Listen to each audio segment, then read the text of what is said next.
In this video, I'm going to show you why you might actually be making a mistake by focusing too much on your goals, and why instead of goals, you have to start thinking about processes and systems in order to actually achieve your goals. Now, it might sound weird to you that how can you achieve your goals by not focusing on your goals directly? And in order to explain that, let me give you an example. Let's say there's a guy and he's really motivated to get good grades this year, and he wants to go to the gym and he wants to start meditating. He sets a goal that by the end of this year, I'm going to have a great physique and I'm going to have amazing grades and I'm going to meditate so much that I'll always be happy. The first day he has so much motivation that he doesn't even have to think about his goals. He just starts exercising, studying and meditating as soon as he wakes up.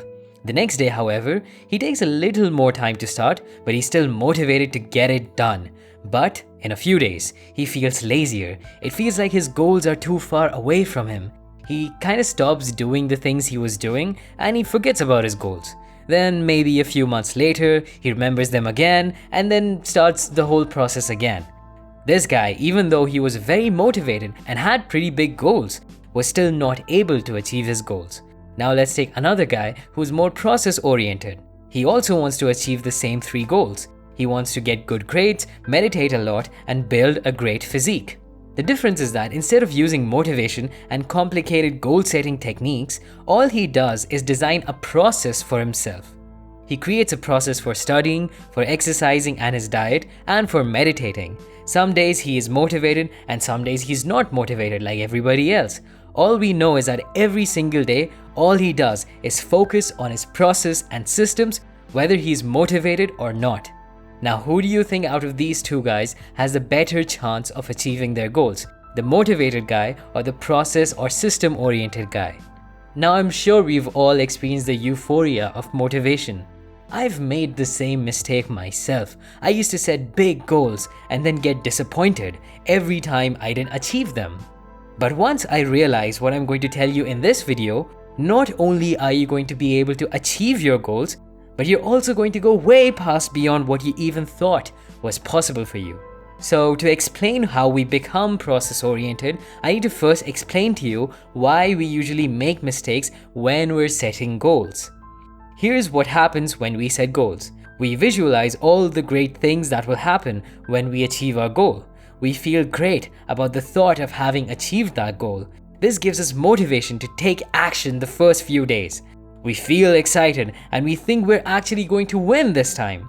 And then slowly we begin to lose motivation. We miss a few days working on our goals. At first we think, it's okay, I only missed a day. I can make up for this the next day. Slowly but surely, we start to even forget that we had a goal in the first place. Maybe a month later we see another video on goal setting, and now we feel motivated again, only to come back to square one a month later. So what I'm going to tell you now is going to pull you out of this cycle, so please listen carefully.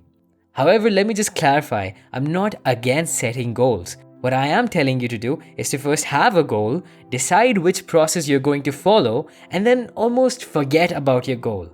When you set a big goal, like I want to make $100,000 next year, the problem is that after your motivation ends, you will be overwhelmed with the size of your goal. This is what happens with a lot of people when they try to lose weight. No matter how big their goal is, whenever they look in the mirror, all they see is themselves still being overweight. Then you just start feeling overwhelmed with how much you have to do and you quit. The problem with big goals is that when we set a goal, we feel good emotions, but when we start to compare our progress to how much we still have left to do, we feel negative emotions. A well-designed process, however, will help you deal with these negative emotions. Therefore, you will never quit and actually reach your goals. It's very important you understand this. So let me give you a few examples.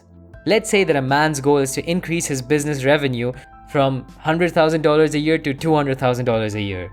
While it's nice to have this in his head, unless something in his actions change, he will not be able to achieve this goal. So he has to think about what process he needs to implement to achieve this goal. For example, he might have 50 clients right now.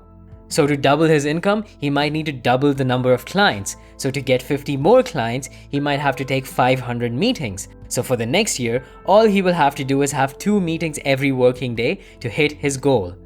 Now you see what happened. Instead of all this time spent thinking about how he can double his income, all he has to do is focus on the fact that he has to take 2 meetings every working day. He can be completely focused on this process, which is having 2 meetings a day, and eventually he will reach his goal. But if he was only focused on the number 200,000, he might get motivated one day and take a lot of action, but if he didn't get more clients immediately, he would quit on the whole thing.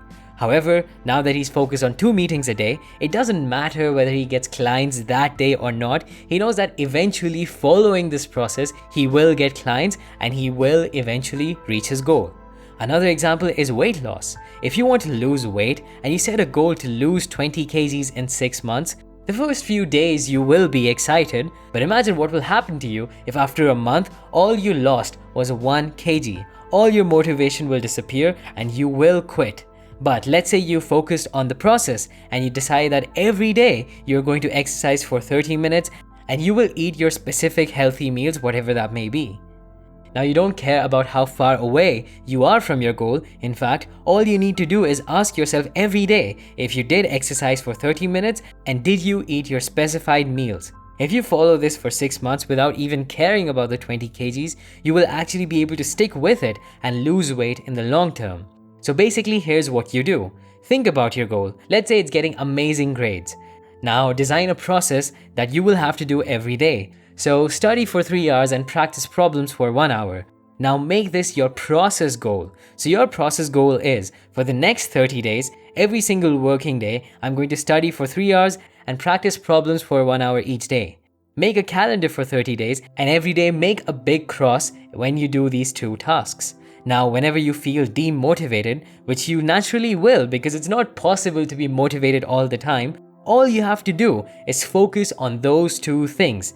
You literally forget about the goal, forget about how far away you are from the goal. All you do is focus on what you have to do that day and put that cross in the calendar. In my experience, there are 2 main reasons why this works better than just setting goals. Number 1 is self-esteem.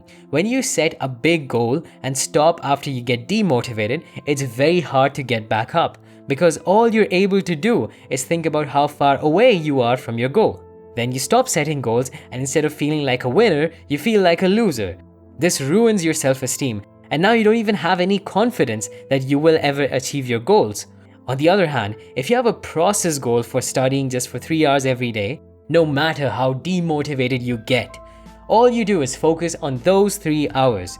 Towards the end of the 30 days, you will look at your calendar with your own eyes and you will think that yes, I may be far away from my goal, but I am putting in the work every single day. This builds up your self-esteem and makes you feel like a winner.